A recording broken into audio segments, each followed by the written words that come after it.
Robert joins us up next in San Diego. Robert, welcome to the show. Hello, can you hear me? We can. Loud and clear. What's going on? Okay, all right.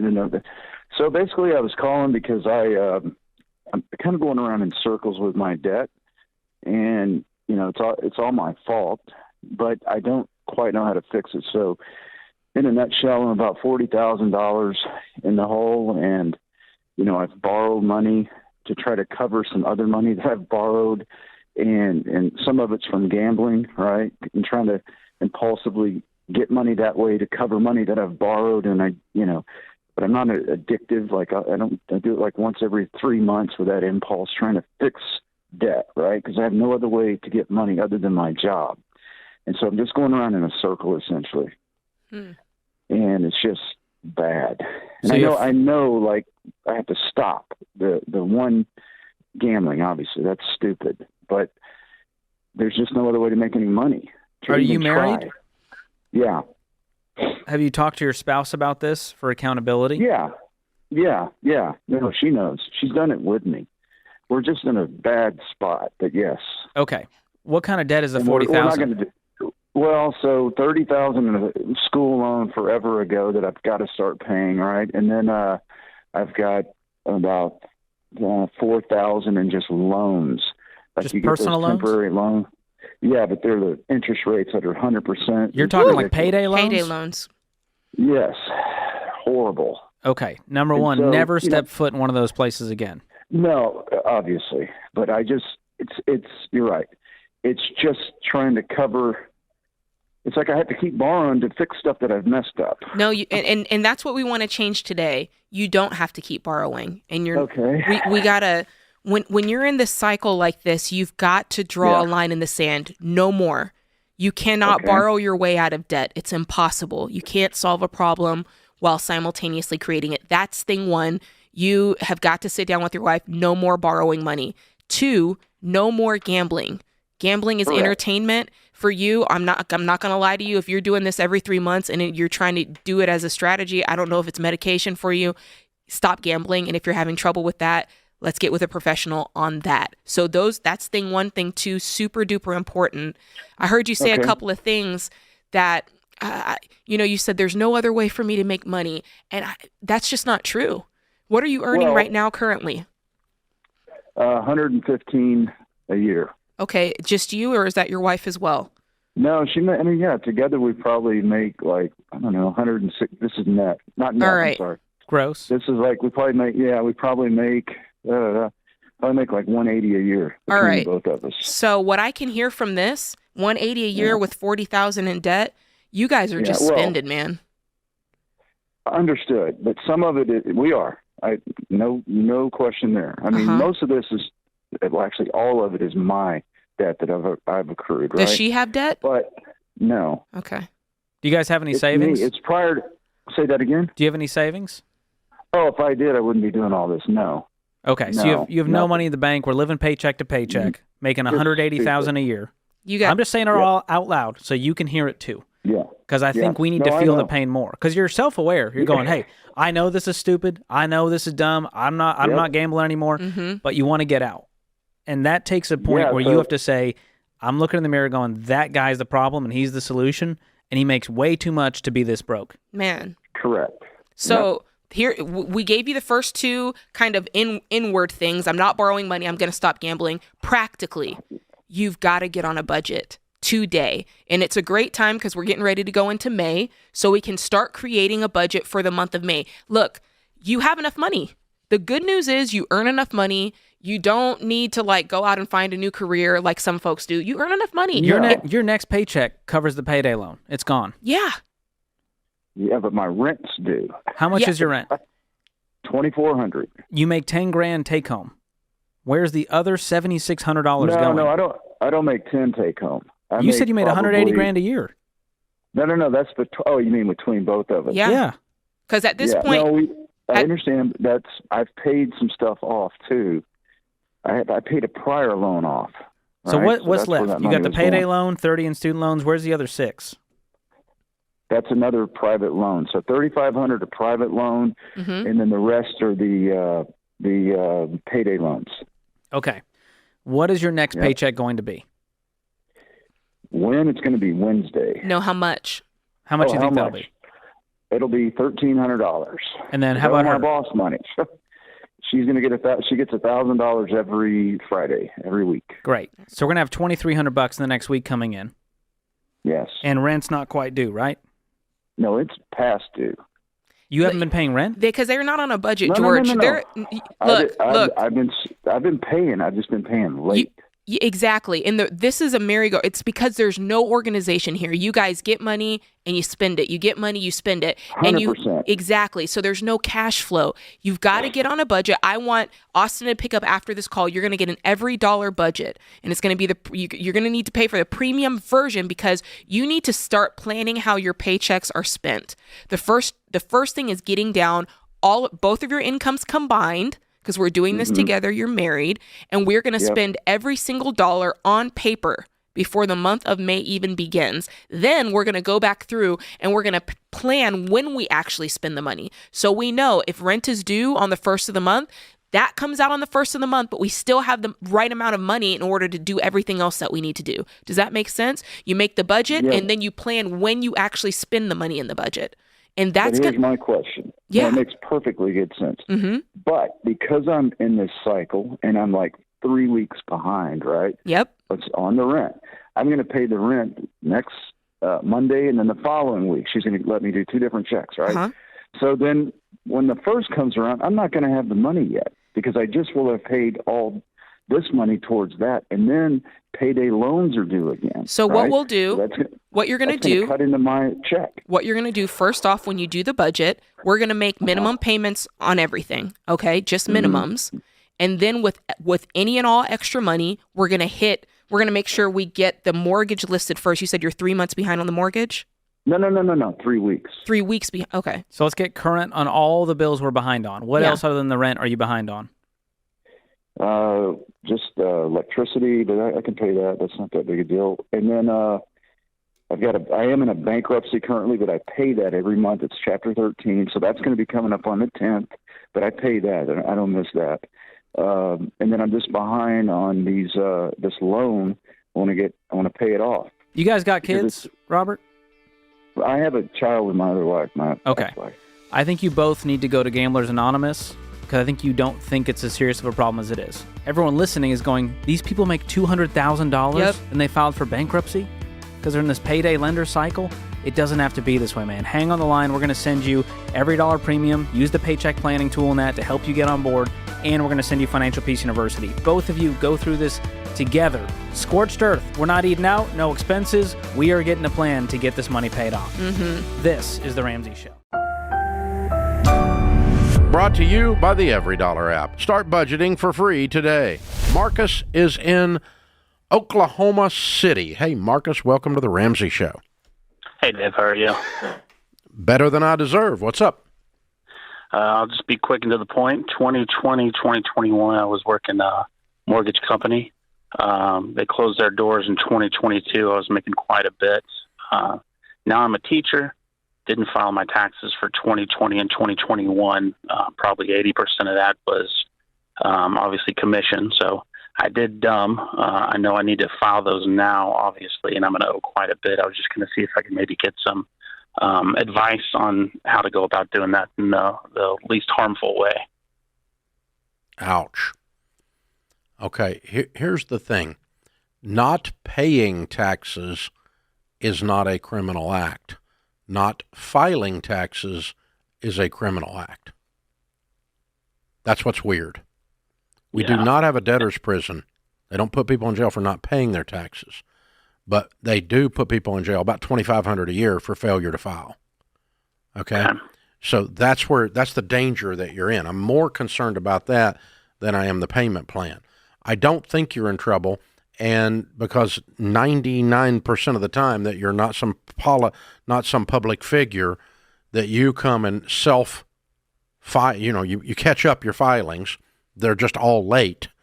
You don't get into any criminal issues, but I want you to get it done now. I don't want them to come find you. Okay.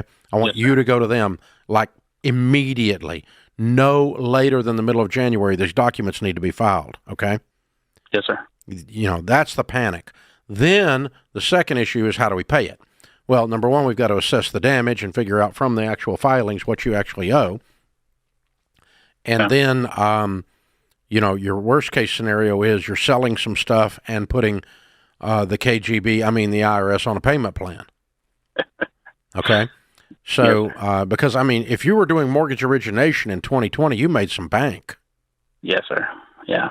Like, what'd you make that year? Probably $250. And you paid 0 taxes? Yes, sir.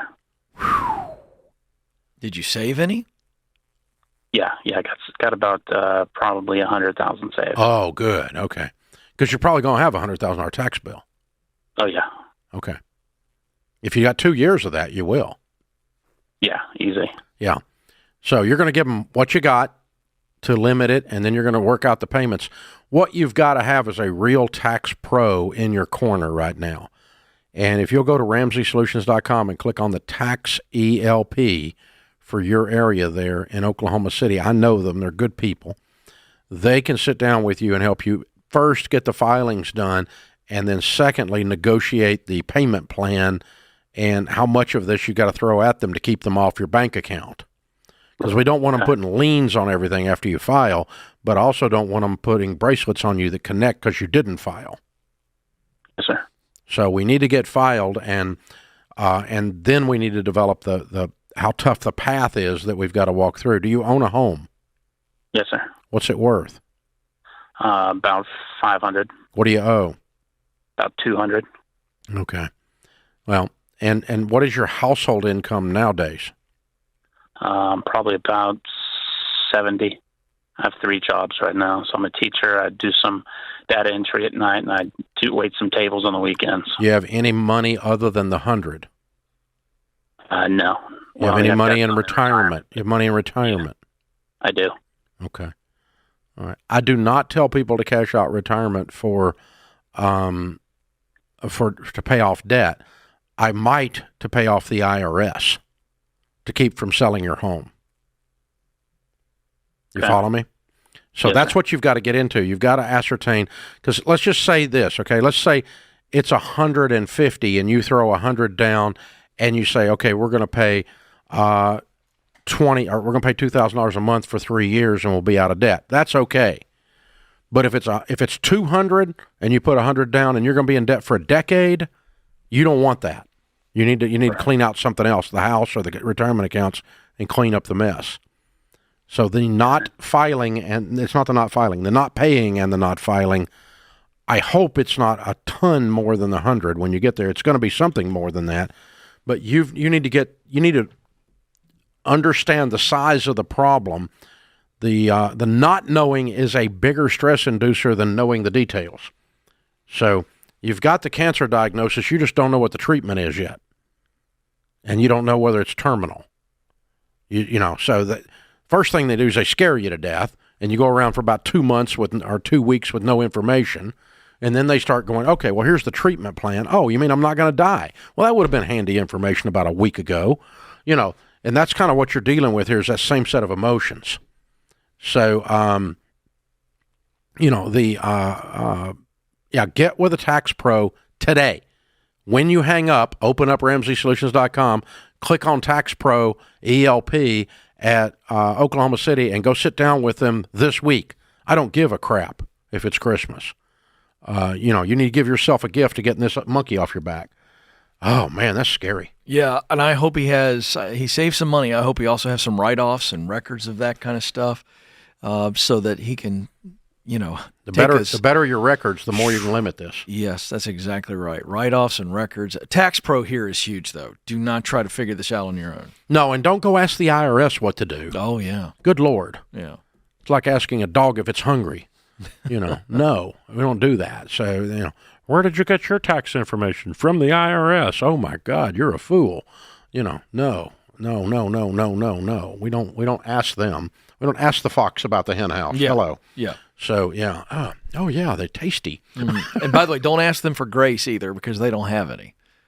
This is Get Your Tax Pro to help you. You mean with all Grace quit? communication. I used to talk to Grace. No, Yeah, no. right. I used to talk to her weekly. She called me all the time. It's like from Christmas Vacation. She died 10 years ago.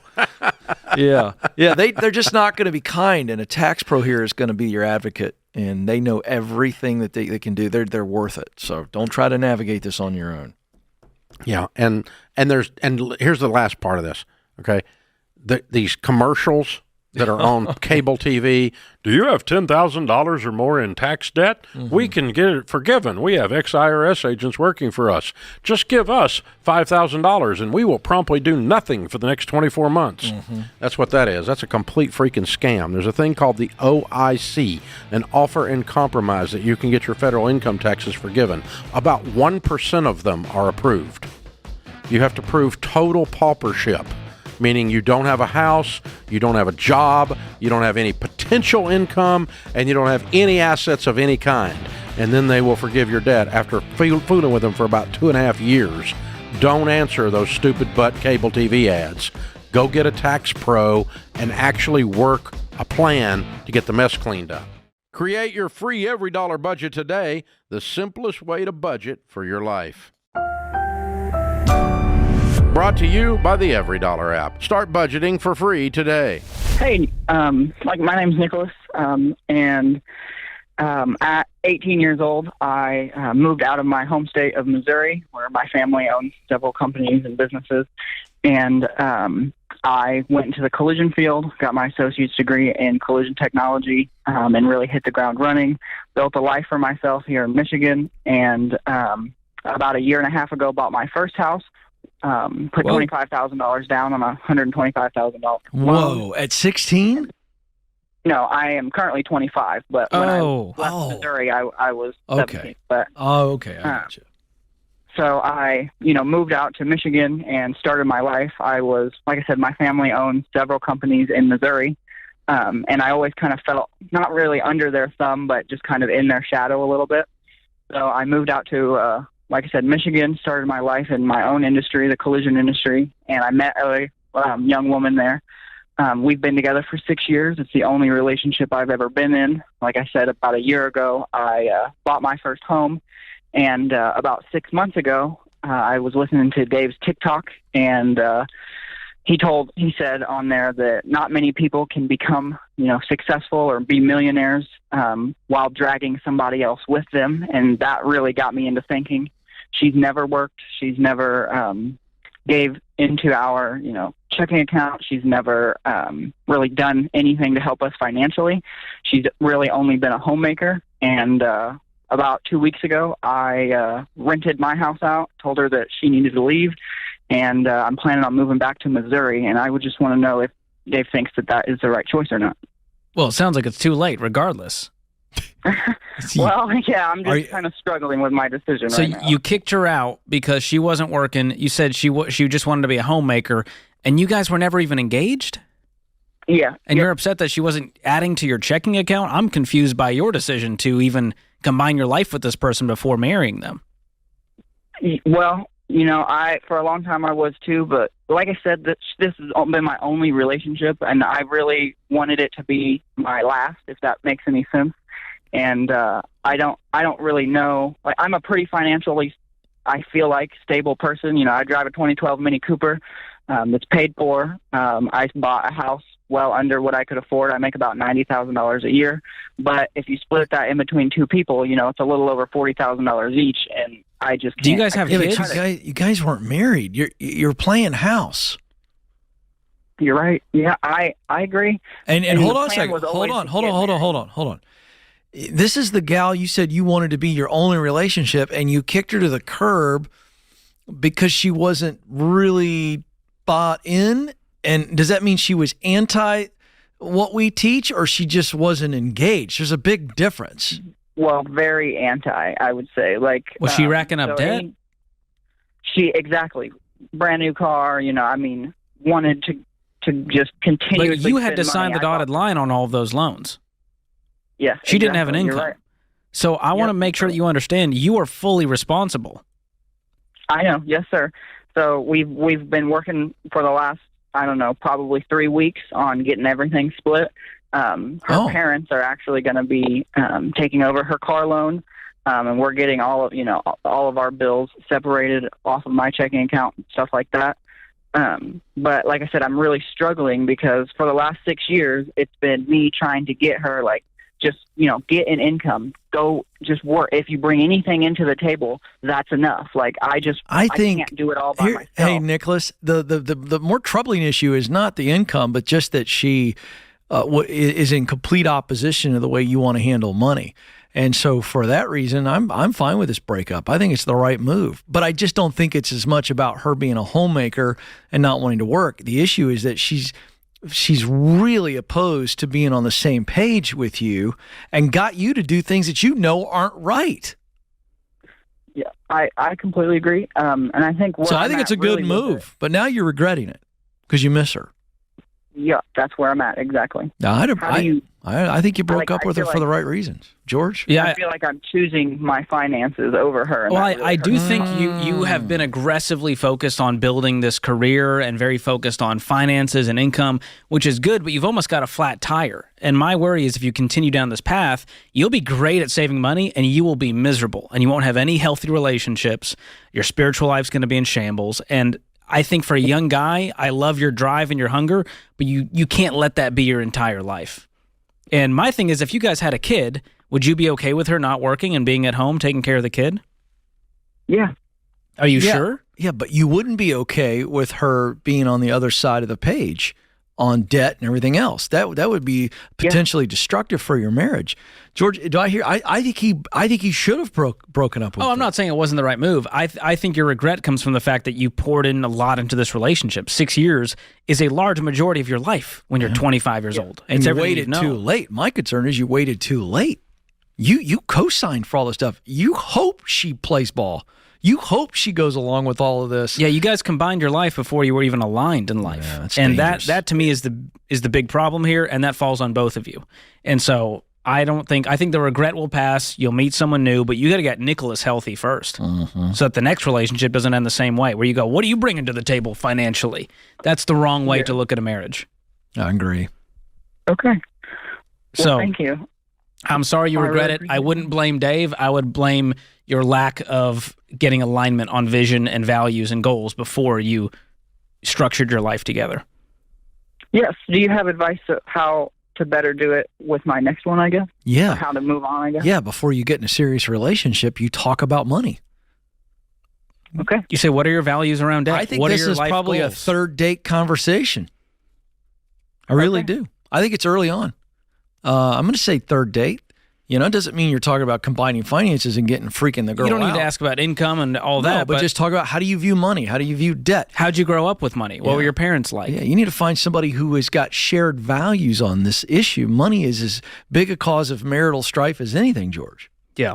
What's the big ones? Money, politics, religion? And kids. And kids. That's the big one, too. Yeah. So I think it's okay as you get further along in a dating relationship to start talking about things. Not pretty further openly. along. I'm sticking with third date. Third or fourth date. Third it is. What do you say? Yeah, I'd say a few months into the relationship. A few months? Yeah. You got to get to know That's someone a lot first. of time and money invested to find out that you're not alike. There's a lady in the lobby that's going my third date. She's saying third date. Why waste each other's time? What are we doing? Wow. What are we doing? So Come on. the other part of my question is, like I said, I rented my house out now. I'm in a really good loan place on it. I owe $100,000 on it. It's worth about $170,000, and I'm thinking about moving home back and being around my family. Do you think that that's a good decision? I don't know why you'd move backwards unless you're financially destitute and needed to. You've already started your life of independence. You've got a good financial spot. I don't see any need to move home. You don't need that landing pad right now. You're going to be okay. Nor do you want to be a long distance landing. Yeah, I would sell it if you do plan on moving home and restarting. Create your free every dollar budget today, the simplest way to budget for your life. Faraz starts off this hour in Los Angeles. Hey, Faraz, how are you? Good. How about yourself, Dave? Better than I deserve. What's up? Just have some issues with my finances, like many people are calling your show, of course. So I have a BMW car payment that, when I bought, I thought I was working in Congress, I guess. It's a $600 car payment a month, and make about $1,200 a month. And are you kidding? No. Really? I mean, were you making $1,200 a month when you took that car payment? When I first jumped into my first car. No. The $600 car payment on the Beamer. Were you making $1,200 a month when that payment was approved? I was making about $2,000. And who is the lender? BMW Financial. Okay. Well, we've established that their financial people are not as smart as the people that build their cars. It's a fine car, but these people are smoking crack to give you this loan. Yep. I mean, who gives somebody a $600 car payment with a $2,000 income? They're brain damaged, man. Their parents are cousins. That's ridiculous. Wow. I'm scared for you, man. So, yeah, you got to get that thing sold, don't you? Yes, and I'm negative $15,000. I'm upside down $15,000 because I rolled in negative equity from my last BMW before that. What do you do for, how many hours a week are you working? Just 20. I'm a full-time student.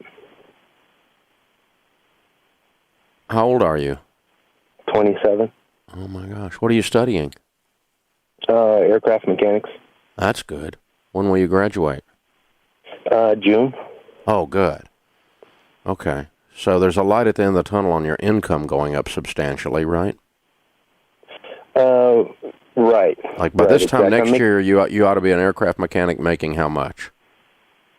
Probably about, average out here is about 22 an hour. Yeah. Okay. About $50K a year. Yeah. Okay. Okay, that'll help. Because you know that'll help you get out of the mess. I don't know how you're doing it. I mean, how are you eating and keeping this car payment up? Well, I don't have any. I live at home, so I don't pay rent. Oh, I'm lucky on that. Okay. But I also have $10,000 in credit card debt, and I'm only able to barely make the minimum payment. So okay. Well, our first goal is to tread water until you graduate and get your income way up. The second goal is do anything you can in the interim to get your income up and still graduate in May. So we're going to have to pick up more hours, different job, whatever, and try to get more money coming in to throw at this mess as hard as we can. My guess is you might be able to clean up some of the credit card debt. Of course, you need to get them out and have plastic surgery, right? Right. And, get rid of them because we don't want to use them ever again. But maybe you can whittle a few of those away between now and May. And then when May comes, June, you graduate, you get out, get a much, much better income. Then we start beating on this car situation. Maybe we can find a way to get some of the upside down amount covered so that you can get it sold. But I don't know if anybody's going to loan you $15,000 right now to sell this car. And that's really what you need. Right? Correct. What do you think about making a contractual loan with family members? Well, I think it turns the borrower is slave to the lender, and I think it turns that family member into your master. Who are you talking about? Either one of my two uncles that I think are able to do it, if they're willing to do it. Yeah. If I were your uncle, I would love you enough to not do that for you. I wouldn't do that for you. I would make you fight through this because I think there's a high probability you're not going to pay them and you're going to damage that relationship. Or pay them as agreed. Not because you're not a good guy, but because the mathematics of this situation suck beyond belief. Does that make sense? And so I don't want, if I'm your uncle, I might give you some money, but I'm not going to loan you any money because you are in a mess, dude, and you're not going to be able to pay it anytime soon easily. It's just a problem. So, yeah, I'm going to just, do everything you can to increase your income between now and June. And then, of course, in June when it goes way up, and let's get rid of that car as soon as we possibly can. And, the good news is you're only 27 and you got the rest of your life to never do something this stupid again. I've done stupid stuff. By the time I was 28, I was broke, man. I was bankrupt. And I had zeros on the end of my stupid. You just did one car. But dude, you did it big. I mean, you go big or go home. You did it. And so you got a mess on your hands. But you'll get out of this, and you will never, ever look at a car payment the same way again, I hope.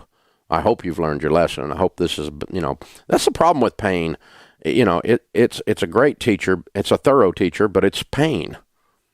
And I don't like to learn that way, and I'm sorry you're learning that way. But, dude, you're getting hammered, and it's all because you set yourself up to be the nail. And it's just, wow, ouch.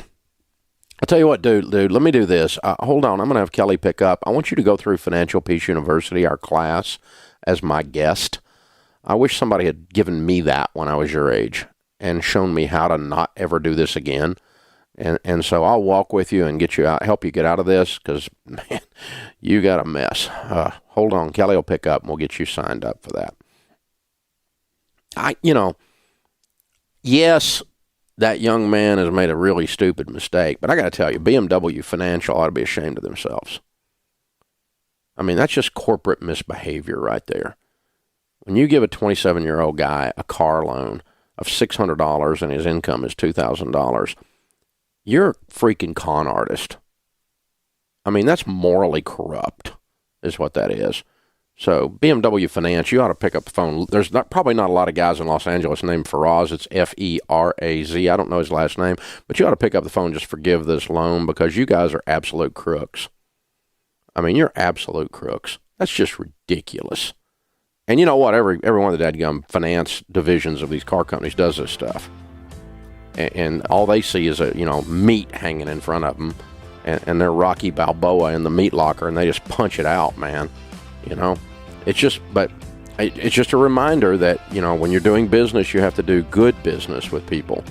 You and I can disagree about whether a car payment's a good idea, but no one with half a freaking brain cell thinks that car loan was morally okay. That was not okay. It's Faraz's fault, too. He sat there as a grown man and signed up for that crap. But, man, BMW, you ought to be ashamed of yourself. This is the Dave Ramsey Show. Hey guys, thanks for watching. If you enjoyed this video, click the subscribe button to get the latest content and check out these other great clips from the show.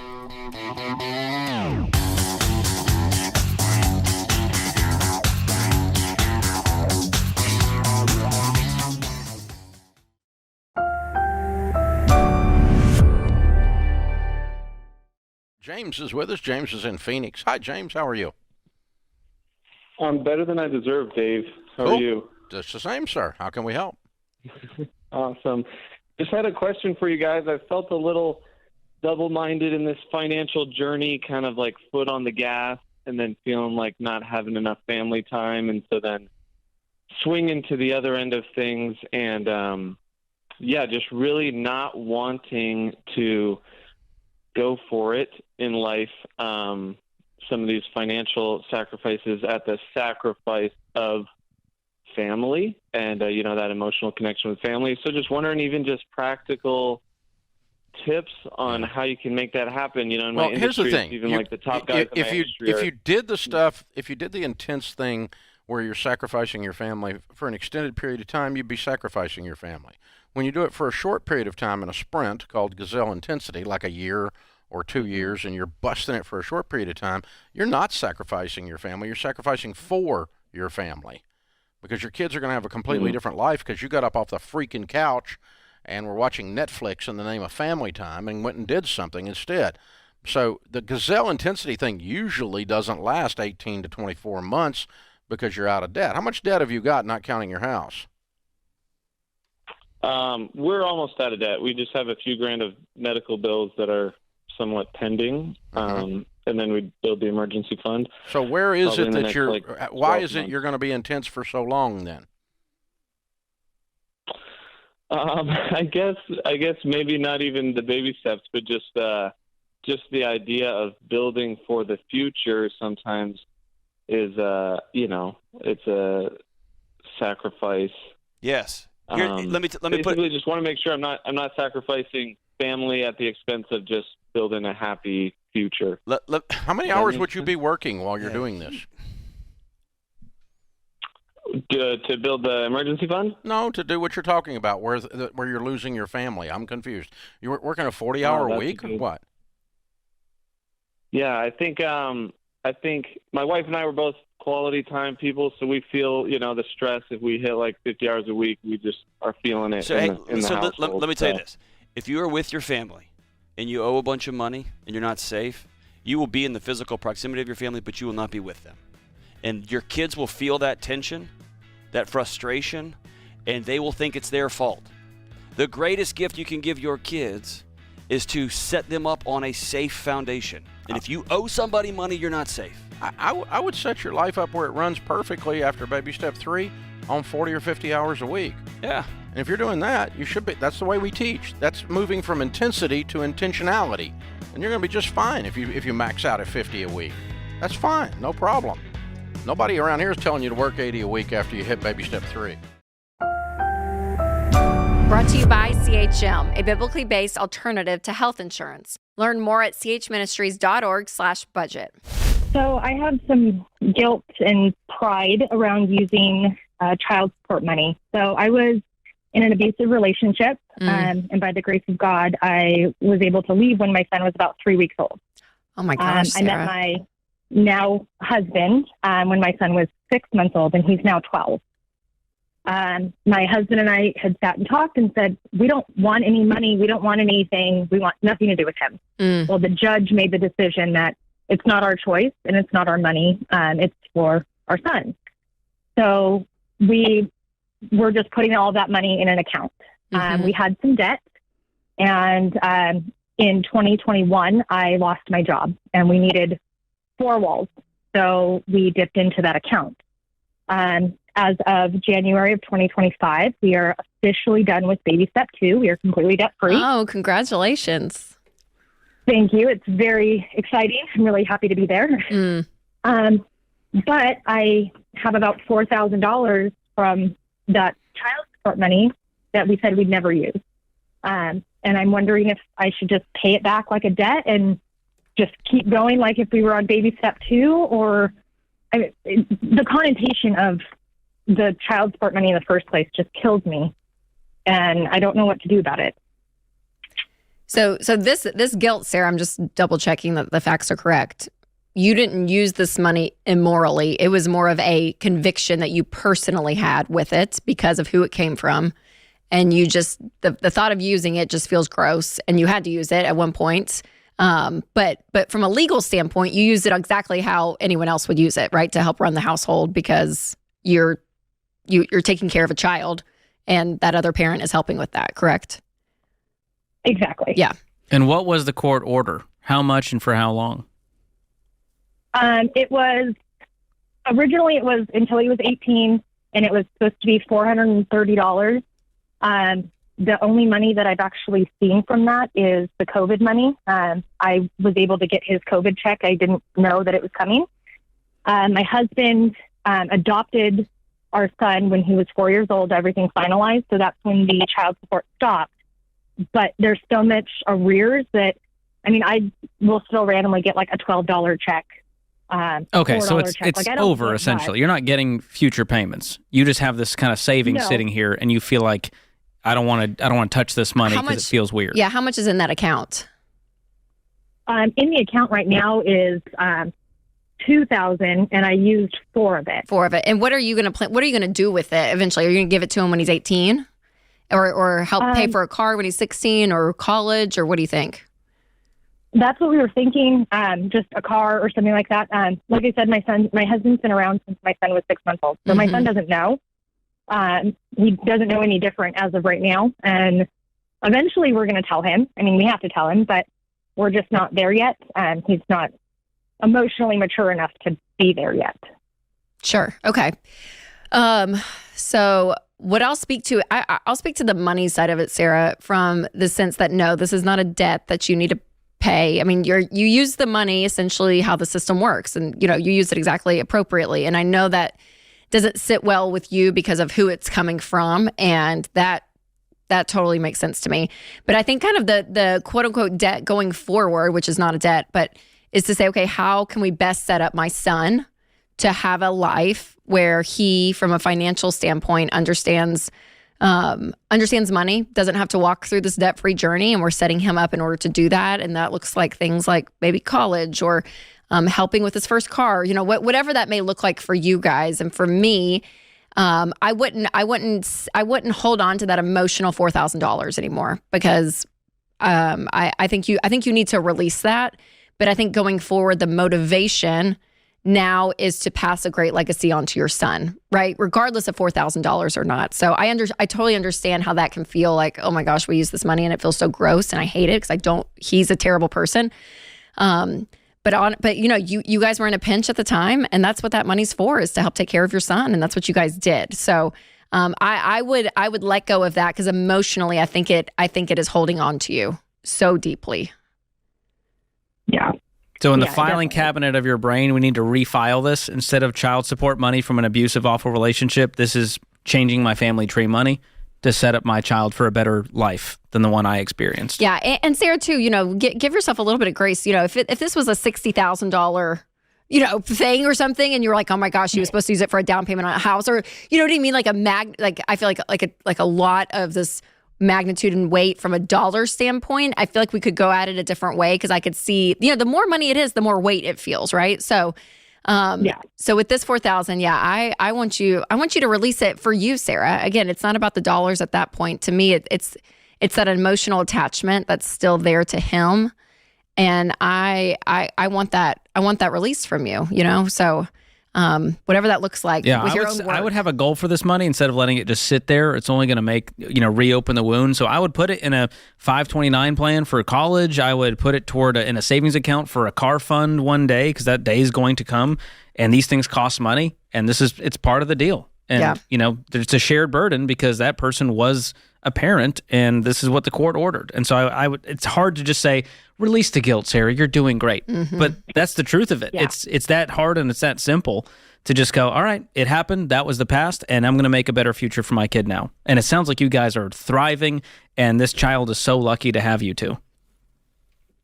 Yeah, he's definitely blessed. My husband is literally a godsend, and he took him on like his own. And like I said, nobody knows. There's a couple people, like family knows, but he doesn't know. And my husband stepped up in more ways than I could ever even pray for. Mm. Well, and give yourself so much credit, Sarah, because we talked to so many people on this show, and women specifically, that are in a situation, and they don't feel like there's a way out. And whether from its financial type abuse, where a husband's withholding and not allowing, controlling, to physical, emotional. I mean, you can fill in the gaps. And the spectrum is wide. And to break that cycle is so difficult. And as Dr. John Deloney says, who works with so many people in this area, says that it's rare to have someone actually break it. So when you do, it is a something to be celebrated. It's an applause. I mean, it really is, Sarah. So I mean, I just commend you for that. I know that was 12 years ago, but that's incredible. Absolutely incredible. Yeah, George, when we think about part of the baby steps and what she said, I loved, because it's baby step, they're past baby step 2. They're moving on for that fully funded emergency fund and so forth. And there is something so freeing from the sense of, yes, the dollars and cents are there, right? We're being wise with our actual tactical money. That's, very important. But it's so much bigger than that. It is like the place where money sits in our lives, the value of which we give it. And when you are out of debt, you have that emergency fund. You don't have to be obsessed with it. You don't have to stress about it, because you're setting yourself up so well. And what that speaks to your kids and a household is everything. Like, to me, that's part of family changing the family tree. It's not just from a monetary standpoint, but from an emotional standpoint, that money doesn't have to be a stress point in our lives, because we have control over it. Yeah, and there's a lot of belief there. People think there's some sort of like financial DNA that you're born with because of the environment and place and parents. But we're proving it with Sarah that you can break chains. You might be the first one in your family to become debt-free, to create a better life for your kid to go to college debt-free, for you to have a home that you own free and clear, for you to become a millionaire.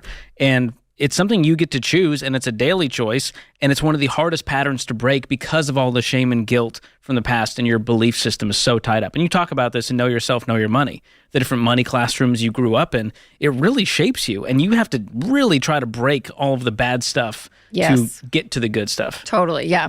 Yeah, and as parents, whatever you can do, we always say more is caught than taught. But from, again, that standpoint of money, we're going to get in control of our money because, yes, from a monetary standpoint, we need to know where our money's going. We want to be debt free. We want to start, investing and letting the math work for us, like all of that. But more importantly, realizing that money's a tool. It is a tool to create a life that you love. Like that's what it is. It is not good. It is not bad. It doesn't have morals. And so how can that lesson and where money is placed in your life and in your heart and your identity, what your kids see, that speaks louder than words. This is The Ramsey Show. CHM isn't health insurance. It's a health cost-sharing ministry. Check it out for yourself at chministries.org/budget.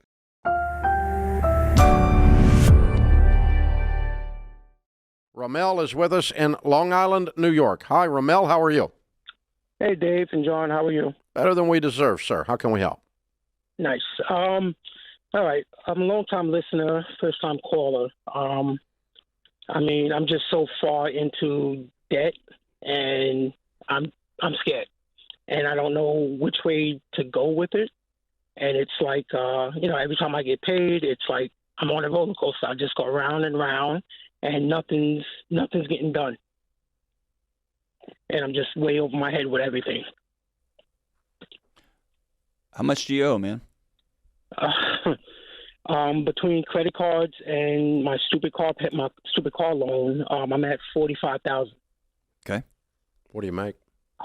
I make about $33 an hour. So I bring before taxes about $1,300, but I bring home after taxes around $970 a week. Mm-hmm. Are you married? Yes, I am married, 4 kids. My wife's a stay-at-home mom. Okay, cool. And what do you owe on the car in particular? I owe $11,800 on it. Okay. So the credit cards are you didn't take a big trip or celebrate something. This is just life has happened with this chaos, and it ended up on the credit card because you couldn't pay it all. Exactly. Yeah. That's normal. Multiple credit cards. Yeah, that's normal. That fits with what you were describing a while ago, the sense of being a rat in a wheel.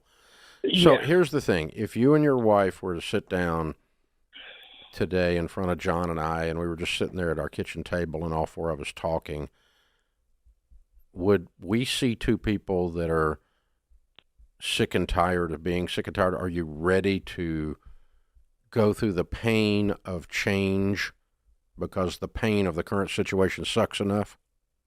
We're absolutely on board. Where it's is stressful, she? Oh yeah, 100%. Okay, because that's a big deal. I mean, if you because some people like the pain of the chaos more than they like the pain of change, because changing is a pain in the butt. Yeah, because you're getting ready to do some uncomfortable stuff to break this cycle, and you got to be ready for that. Yes. What do you do for a living? I work on a school bus. I'm a mechanic. Okay. How old are your kids? My oldest is 16. My son is 10. My daughter's 8, and my youngest is 5. Okay. So here's the thing. No more eating out. No. And I think that's our big issue. Oh, it 100%. is. Sure it is. Your wife is a stay-at-home mom. She now, by God, cooks. Yep. All right? That's her job. She's a home economist. That's her part in this. Yep. And when you get home, put the kids to bed and turn off the television. Okay. And we're going to start a budget tonight. And the 2 of you are going to start telling your money what to do instead of wondering where it went. Okay. Because where you're sitting emotionally is a helpless, hopeless feeling. It feels stuck and out of control. Yep. And, I had it when last week I told my wife, I'm worth more dead than alive. Because I did take one thing from your lesson. We both got term life insurance. Good. And, what lesson is that? You went through Financial Peace University? No, I just, from hearing from the talk shows. I see. Talk about term. Okay. So I told my wife, we got to I got to tell you, that was a stupid thing to say because it's not true. You're not worth more dead than alive. You might be worth more money at this instant, but not more money over the scope of your life. Your earning power through the scope of your life much exceeds that, and the economic and actual arithmetic value to your children, not to mention the actual fatherhood to your children, but the actual math of what it does to your family far exceeds that life insurance. So you're very valuable to your family, sir. Okay. Thank you. I needed that. Yeah. And that's not just valuable in a spiritual sense, which is true, but I'm talking about the arithmetic. You are actually worth more alive, mathematically. Okay? So, and we know the other part's true. Yeah. You're worth more as a dad. You're worth more as a person. You're a good guy. I've enjoyed talking to you for a few minutes here. So, hey, and you've got to. Whenever we get wound up it feels like we're drowning, right? And you've got this debt, and it's hanging over you. There's also the chaos of you work on school buses. Yes. Yeah. You have been caught in that mess of a system in New York for the last 36, 48 months, and it's been a disaster. Yes. And you have a 5-year-old all the way up to a 16. Your house is a zoo right now. Yep. Right? And so Absolutely. everything feels like it's coming apart at the seams. I need you to hear me say this. It's not. Okay. When you have a 16-year-old and a 10-year-old and a 5-year-old, and what was the other one? 8. Dude, you're just going to have underwear in weird places in your house. And you're just going to have pee in weird, I don't know how this works geometrically, how it got this way in the bathroom. Some of that just is, and some of that is not going to war, not declaring civil war on Ramel. Okay. Okay? You're a dad who's in it's the winter, and there's no reason to go outside and scream because it's snowing. It's winter. So put a coat on, man. You know what I mean? Yep. And so you're in a wild season. What can you control right now? You can control this debt. And let's get on this plan. You can control your marriage. You can control how much you and your wife get together on the same page. And that's the beauty of getting on this plan together. Yeah, we're going to put you into Financial Peace University and pay for it, okay? If I pay for it and give it, if I pay for it and give it to you, will you promise me you will do every single thing we say to do in the lesson? Yes, sir. And your wife? And my wife, 100%. Okay.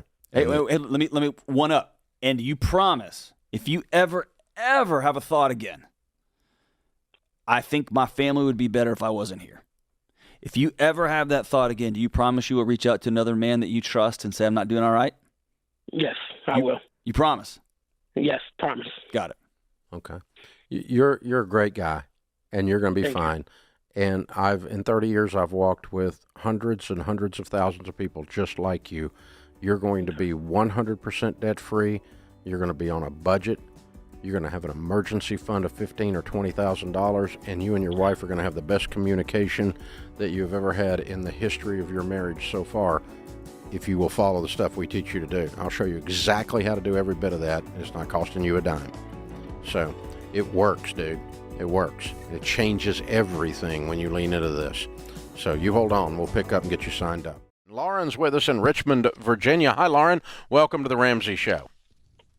Hi, Dave. Thank you so much for taking my call. God bless you. I love what you do. Thank you. Love what you do. Well, how can we help?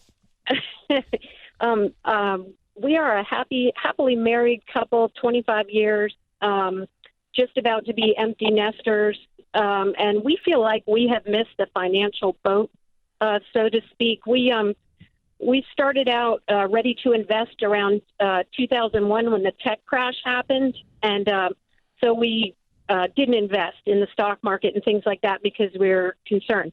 We were just saved up enough money and were getting ready to invest when the 2008 real estate crash happened. And again, we pulled back and did not invest. So we just stayed put and we just kept saving. And now all we hear is cash is trash and the American dollar is in trouble. And we feel like we have missed the boat, and we're concerned now that maybe we missed a way to help us retire. How much do you have in savings? $2 million. Okay, I'm absolutely amazed. And so all of this money is just money you put in there because you've never really made any money on your money.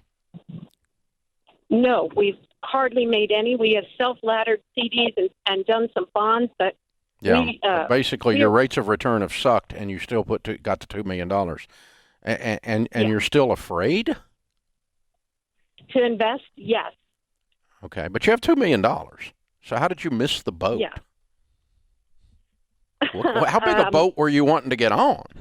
I was going to say, that's a great boat. Okay.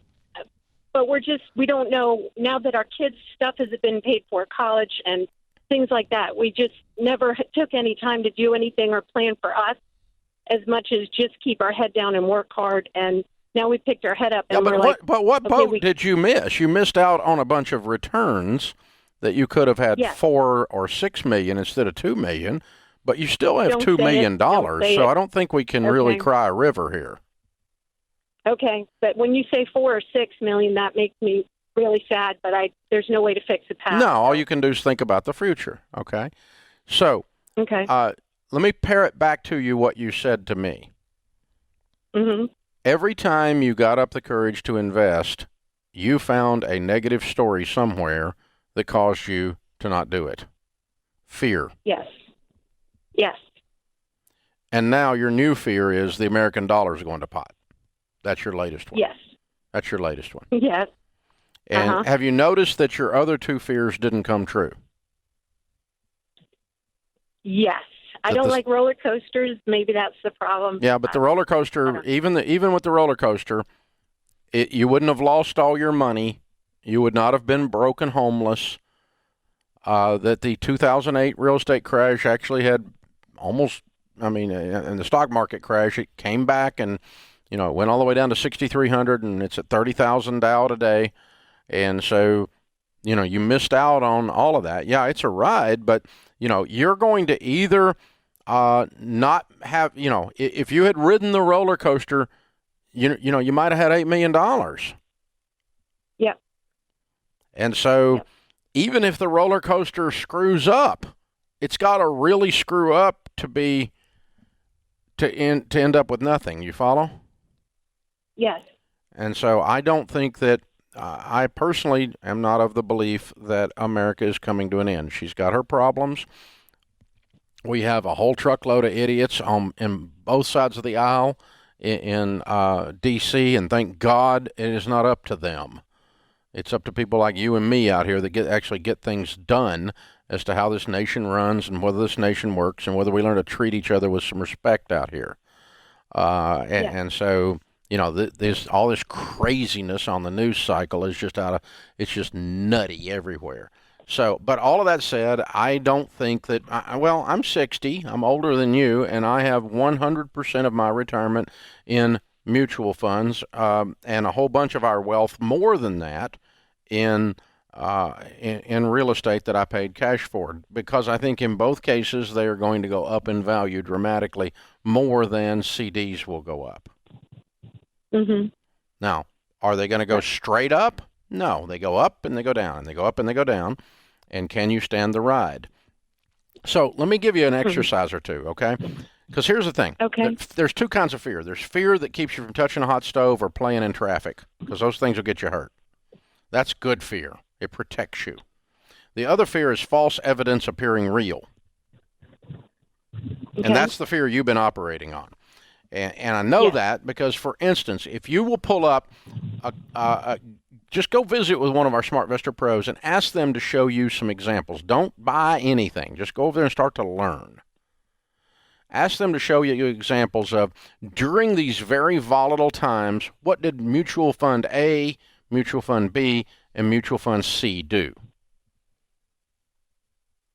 And follow what they did and say, okay, had I invested in that through what I feel like were very turbulent times, I don't like roller coasters. Quote, here's the roller coaster ride I would have signed up for. I think you perceive it to be the world's tallest coaster, and you're going to go, oh, that's kind of like the kiddie park. When you actually look at the actual history and the actual math. Listen, I don't like starting over. I went broke. I don't want to start over. So I'm not investing in stuff that's high risk either. I don't like extreme volatility. I don't like high risk. I don't personally invest in any of those kinds of things.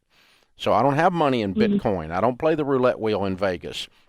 I don't run up a bunch of debt trying to make money. I do very low risk stuff. And so I think you need to learn about the historical data on some actual real mutual funds, and you will be amazed at how much less the risk was than your emotions are perceiving it.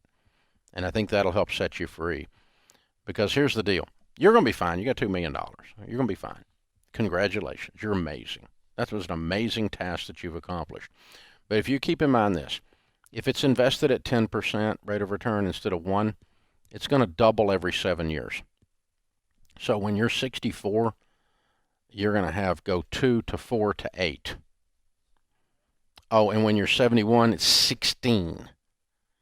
If it's at 1%, it's not even going to go up $1 million between now and 71. So you're either going to have 2 million or 16 million between now and early 70s, depending on how much you're willing to learn. And if you learn to drive a car, then driving a car is not scary. But otherwise, they make loud noises, and people honk the horns on them, and the wheels screech, and they're really scary until you learn how to drive them. So I'm never going to learn how to drive a car. That's false evidence appearing real. Daniel is with us in Austin, Texas. Hi, Daniel. How are you? Good, sir. Thank you for taking my call. My wife and I, we are in a heap of trouble. we're maxed out on all of our bills, and and I'm already working about 60, 70 hours a week at my job. So I'm trying to find out, how do we get this ball rolling? And mom's being a stay-at-home mom. She's trying to get her a business that she's so okay, your phone's breaking up. You're going to speak directly into it and hold still. Okay. We're just trying to see, bills are getting paid, but we're just trying to see, how can we get this ball rolling? Okay. What is your household income? About 70. I do about 70,000 a year. Good right for now. you. Okay, good. And how much debt do you have? I think I told Kelly about 80, but I think it's more about around 90,000. Okay. Not counting the house. Yeah. How much do you owe on your cars? That's where you're going to tell me. About 70,000. I'm sorry, say again? It's about 70,000. I have 2 cars and a motorcycle. I made a really bad mistake. So what do you owe on the motorcycle? About 10,000. And what is it worth? Probably right at that, I think. Okay. What about your car? What do you drive? I drive a little Honda Civic. I think it's worth about 10,000, and I still owe 14 on it. I'm sorry, it's worth about what? About 10. I just looked it up at Kelly Blue Book, and it's worth about 10,000. Is that private sale? Yes, sir. Okay, and you owe 14. And Mama's car, what do you owe on it? I just got it, 45,000. But that was my biggest mistake. Is we turned in her last one, and they rolled about 14,000 over. Okay, and so you owe what on this $45,000 car? About 45,000. I just made last week. I just made the first payment. So the car is worth what? I just looked it up last night. Right now, it dropped to 20,000. 20,000. Yeah, I stickered at 30, but I just put it in the Kelly Blue Book last night. Okay, there's no way. There's no way it dropped $10,000 when you drove it off the lot. I mean, so you had 15 negative equity you rolled into it. Yes, sir. And how bad is your credit? Yeah.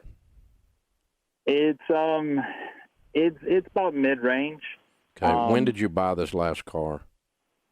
Like a month now, probably 2 months ago. Okay. I just made the first payment. What other debt have you got?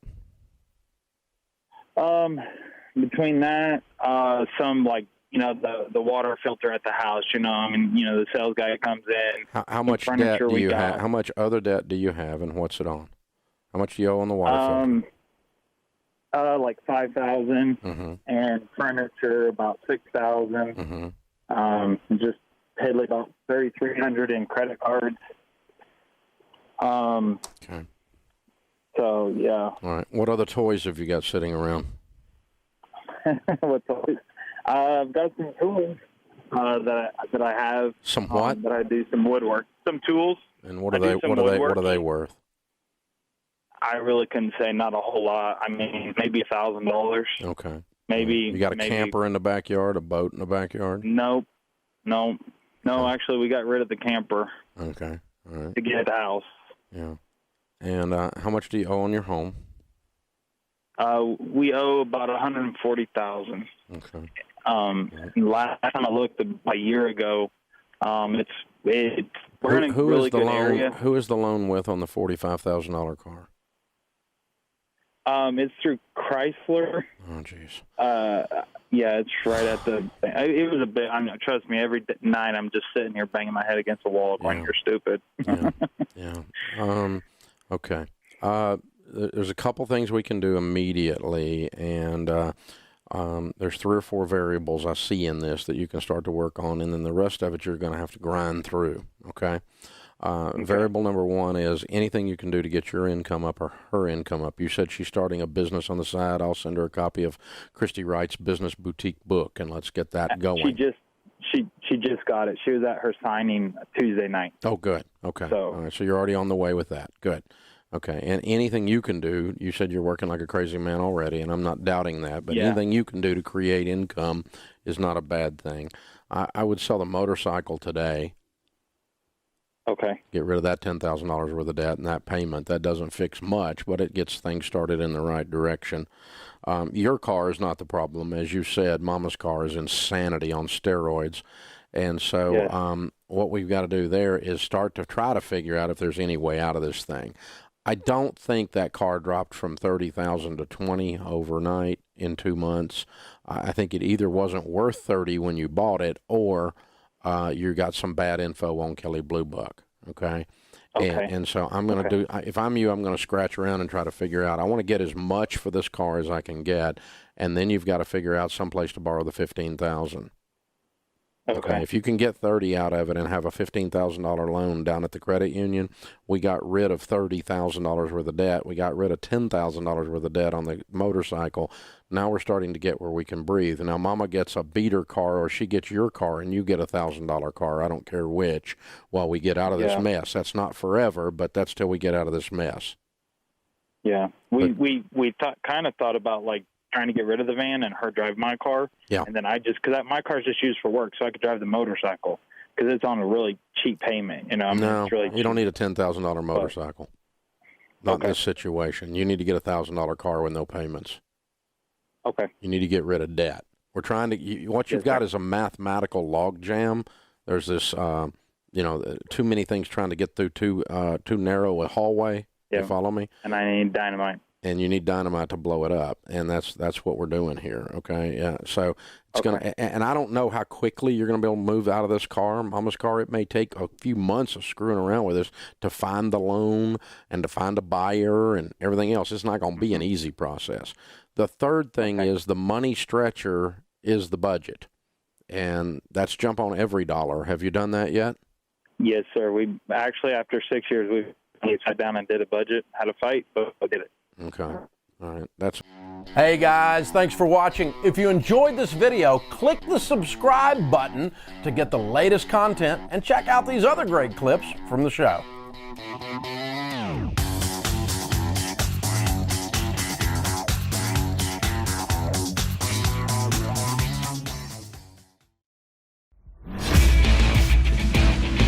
Sarah is with us in Denver. Hi, Sarah. How are you?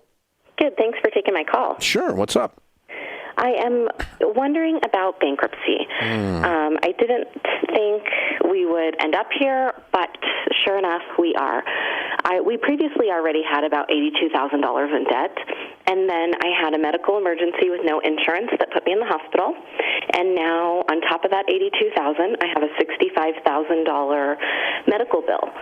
So that puts us around $147,000 in debt. And I didn't calculate our take-home pay, but adjusted gross income is only about $80,000. Okay. And what is the other $80,000 in debt? Break it down for me. I have $27,000 in credit card debt. We have $42,000 in 2 car loans, $6,800 in a signature loan, $700 in a personal loan, and we still owe $600 on cell phones. Okay. No student loans. No student loans. Okay. All right. Well, there's 2 kinds of bankruptcy, Chapter 13 and Chapter 7, that are primarily available to somebody in your situation. Chapter 13 is where you pay a payment plan, and everyone gets repaid some or all of what they are owed, but they are kept under control while you do that, to keep them from suing you or taking something or garnishing your wages or that kind of stuff, okay? The second type of bankruptcy is called a Chapter 7, and that's what we usually think of when we think of bankruptcy, and it's the atom bomb dropped on it. It's the clean slate, okay? And under a Chapter 7, you're allowed to keep a certain amount of personal assets and your personal exemption, it's called. And it's different from state to state. I don't know what it is in Colorado. It's typically around $10,000 worth of stuff, which usually means like, your used furniture in your house you could keep. Do you own your home? We don't. We're renting. So we're definitely thinking Chapter 13 because we need to keep a vehicle. We have a big family, so we could probably sell one of the vehicles, but the other vehicle is a passenger van. Right. So it's not like we could sell it and buy a car. We wouldn't be able to transport everybody. So you have a large family? We do. It's myself and my husband, and we have 7 children. Okay. Chapter 7, in a Chapter 7 as well, going back to that, you can only keep secured assets if you agree to pay them. So you technically could file, in 90-something% of the cases, you could file a Chapter 7, wipe off everything that you've given me except the cars, or car. If you want to turn in one of the cars, you could, but you can reaffirm the debt if the lender will allow it, and most of the time they will. Reaffirm the debt. And so you would just pick back up and keep paying the payment. If you don't pay the payment, you don't get to keep the lien, whatever it is has a lien against it. So you're going to come out of this with 1 car or 2 cars with debt against them, regardless of which type of bankruptcy you go through. Okay? Okay. So that's all a possibility. And they do what's called a means test, which is a mathematical formula when you sit down with the attorney that is mandated by the federal government, because bankruptcy is federal court, that to see if you can repay. I think the means test would likely throw you into a payment plan. You're probably not qualified for a 7. That's what we were thinking. Yeah. So it probably throws you into that. And so basically in a Chapter 13, you're going to pay all of this, or some percentage of it. And so I never really understand why you would do a Chapter 13 if that's the case. Why not? I think for us, we're having a hard time monthly, every month. We're barely making it. So if they could... So don't pay it. You're acting like this is a debt consolidation. Bankruptcy is in the same category as divorce. It's what you do after you've tried everything else and the world has come to an end. We have tried everything else. I was a stay-at-home mom. I'm now working at home while my kids sleep. My husband's working 40 to 60 hours a week. We're not making it. Yeah. What is the what's the balance on the passenger van? $31,000. We and that's literally the only. How many children do you have? How many 7. children? Okay. All right. You're going to have to get a used old passenger van. You have too expensive a passenger van. I know. And I even told my husband that's what you were going to say. But the thing is, really and truly, and I'm not making an excuse, the old ones don't have headrests, and they're so dangerous for kids. I mean, their necks can snap in accidents because they don't have headrests. You're talking to someone who used to sleep in the back window of a car. Not buying it. And I'm not asking, and you literally have made this such a drama that your children's lives are at risk because the car doesn't have a headrest. Come on, darling. I mean, that's just absurd. Seriously. Your family is completely broke. You don't even have health insurance. And you're talking to me about headrests. This is it's crazy. So I think you can work your way through this with some coaching, but you're going to have to sacrifice some things. I don't think bankruptcy is going to give you the land of rainbows and Skittles that you think it's going to give you. It might. And, you can work your way. You can try it if you want. But you call me, and I will tell you, I would move down in van. I'd sell the other car, get a beater for Daddy, and I'd work it from there. Thanks for the call. Hey guys, thanks for watching. If you enjoyed this video, click the subscribe button to get the latest content and check out these other great clips from the show.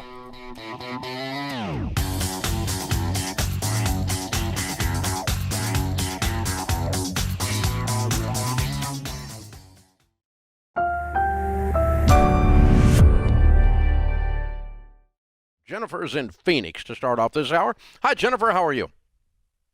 I am just wonderful. How are you today? Better than we deserve. What's up in your world? Exactly. Hi, Dave. I am calling because I had purchased a 2023 Kia Niro and had complete buyer's remorse after I got it. So I took it back, and I got a 2019. Now I'm regretting that, and I'm about ready to just sell it, give it back. I think it's too late to give it back, and just walk everywhere. How do I get out of all this mess that I created? I mean, is it realistic to walk everywhere, Jennifer, or are you just kind of being funny? I'm just kind of being funny. Yeah, okay. But you're just tired of the car remorse of all the decisions you've been making. Exactly. So how much do you owe on this car? This new car, $32,000. Okay. And what's your household income? My household income is $52,000. Okay. Well, your buyer's remorse is logical because it was a bad decision. Mm-hmm. So I agree. But you're past the point of being able to return it because you've owned it for a while, correct? Correct. That is correct. A couple weeks. So I'm not sure you're going to be selling it and likely taking a loss. Likely. And then you're going to have to get something cheap that you can afford to drive. Do you have any money? Cash? No. Okay. Do you have like a mutual fund that's not in retirement, or do you have any money you can get your hands on? No. Okay. All right. What did you get rid of? What were you driving before? Something I should have never gotten rid of. I had a 2017 Kia Soul that I only owed $12,000 on. Yeah, that was probably about right, with the idea we were going to turn around and get that paid off. So you were about where you needed to be. So we need to move back that direction, and there's probably going to be some financial pain involved. Like you might lose a couple grand in this move back towards your old car, right? Correct. And you'll probably finance that into the deal. And when I do something stupid, and Jennifer, I've done a lot of stupid stuff, a lot bigger than this. Okay, I always just call when it costs me money. I always just say Dave's paying stupid tax. So I think Jennifer's getting ready to pay some stupid tax. I believe so. Yeah, you got car fever, and instead of taking a cold shower, you bought a car. Exactly. Yeah. You get it. Yeah. Well, I've been there. I've done it too. I know what it feels like. And that's what gives you that bad taste on the back of your tongue called regret, right? Exactly. So the good news is that you can fix this. The bad news is it's going to hurt. And the good news is you will learn the lesson so thoroughly you will never do this crap again. Oh, yes. You've already had enough emotional pain to never do it again, hadn't you?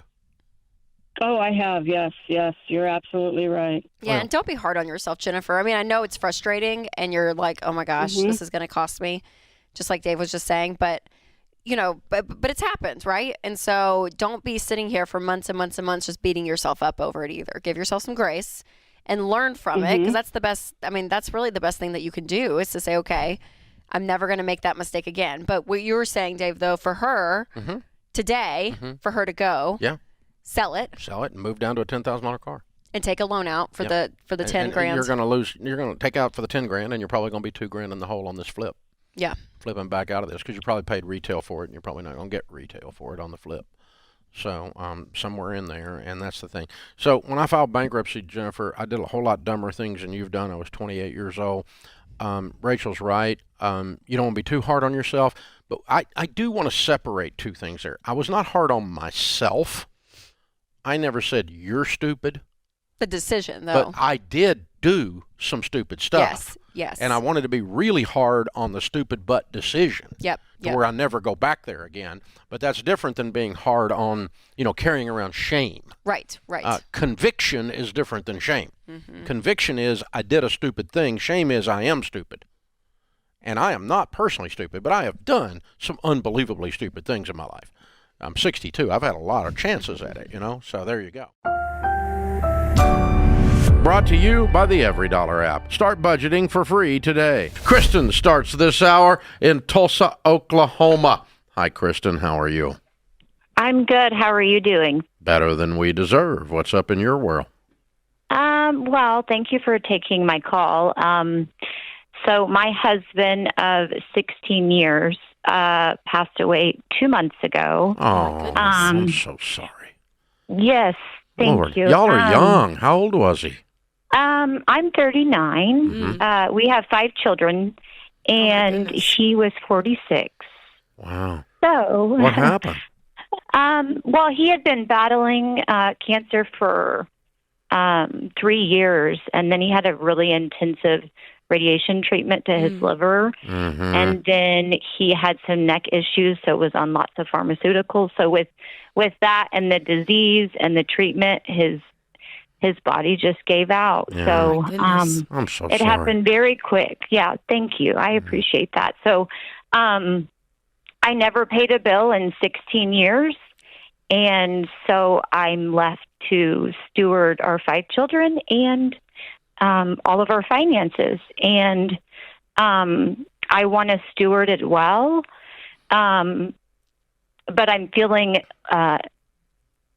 zero confidence without him leading in this area. Yeah, because he was in charge of it for all of that time. Yes, 100% in charge. How old are your babies? My oldest is 15, and my youngest is 4. So was there insurance that came about? Yes, and that is actually my primary question is, he had a few life insurance policies, and I was going to tell you what debts we had and to see if it's better. I remember him telling me a long time ago to take the insurance money and pay off the mortgages. But I know we've refinanced since then, and obviously situations, it's just different now. So I wanted a non-biased opinion on what would be. Well, you called the wrong place wise. for that. We're extremely biased. No. But we're biased to try to help you. So Okay, how much insurance was there? Okay, it's going to be about $720,000. And how much debt do you have? So we have 3 mortgages. Our primary mortgage, the value is $496, and the payoff is $267. Now our rate is 2.65. Doesn't matter. Okay. So to pay it off, you said the value of the house is $500. Yes. And you owe two what? 6.7. Okay. Do you have any other debt other than that mortgage? You said you had 3 mortgages. Yeah. So we have 2 rental properties that actually. We net about $1,200 a month on them. What is the value? What's the equities in those properties? Give me the value of rental property number 1 and the mortgage on rental property number 1. Okay. It's $319. $319 value, and the mortgage on that one is $109. Okay, and the other one is valued at what? $231. Okay, and the value is what? I'm sorry, the mortgage is what? $231. We owe $88 on it. 88. Okay. Oh wow. So you got a little bit of equity, not a ton, in both of them, but you could pay off everything and still have a substantial amount of money left. Yeah. Yes. Okay. Yes. Now, who was handling all the tenants and the landlording? He was.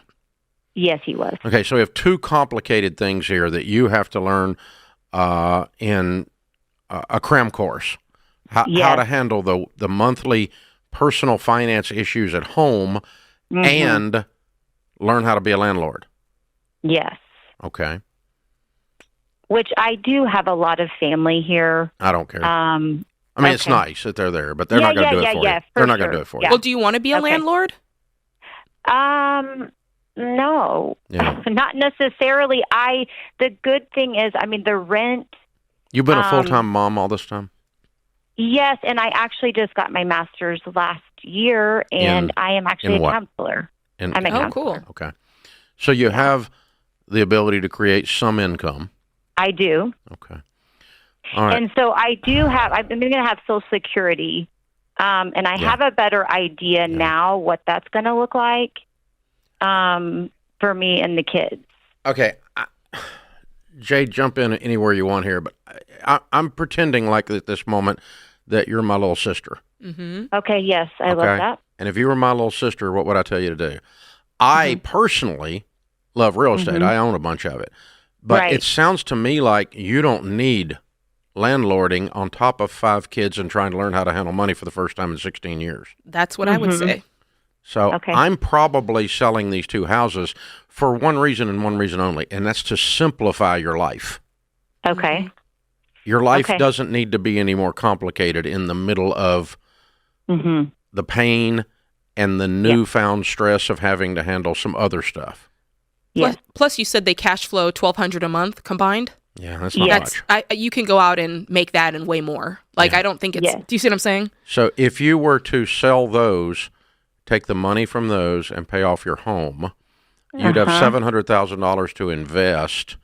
And sit down with a SmartVestor Pro with some mutual funds, create an investment account. You've got a pile of money coming in for Social Security for the 5 kids. You can use that money, the money you earn as a counselor, and a little bit of money off the $700, and easily, mathematically, by the math would be easy, not the life, but the math would be, you could easily take care of your family. Yes. And that's really what I want. I don't want you dealing with some tenant. Okay. Yeah. I do have on my car. I owe $20,000. Well, pay it off. Pay it off today. Okay. What else do you have? Is that it? That's it. Yeah. That's it. It was a 3-year. Just and never borrow money again. Okay. That's rule number 1.